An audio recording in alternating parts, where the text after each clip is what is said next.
Recently, I have noticed that as a mass shooting occurs, Democrats begin to instinctively blame guns rather than the individuals carrying them, and due to that, I see them demand the Second Amendment be changed.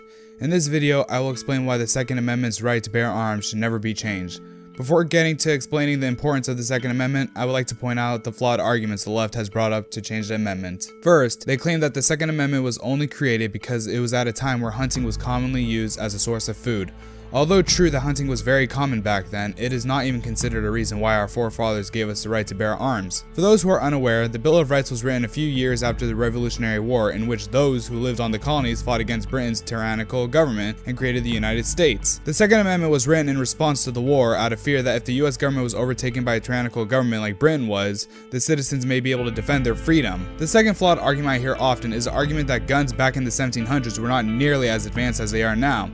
The forefathers knew very well that guns were going to become more advanced. The guns that the colonies were armed with against Britain were considered advanced for that time, and if it wasn't for those guns, we would have lost the Revolutionary War. The forefathers understood this and made the Second Amendment to last through all of time because we should be able to defend ourselves in the most efficient way possible. It does not matter how many bullets can be fired or how powerful the gun is, all that matters is that we can protect ourselves. The third flawed argument is that we must have more strict gun laws to prevent guns from going into the wrong hands. For this argument, I would like to refer to Chicago's current situation. Despite having the strictest gun laws in the entire US, Chicago still has the highest number of gun homicides.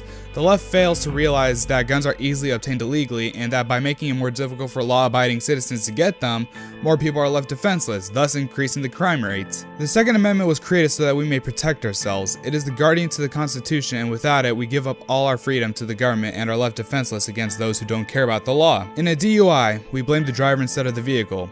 In a bombing, we blame the bomber instead of the bomb. So why are we still blaming the gun instead of the shooter? Citizens of the US for 200 years have been armed with guns, yet mass shootings have only started to occur around 30 years ago. It isn't the gun's fault that our culture is obsessed with violence. It is the people.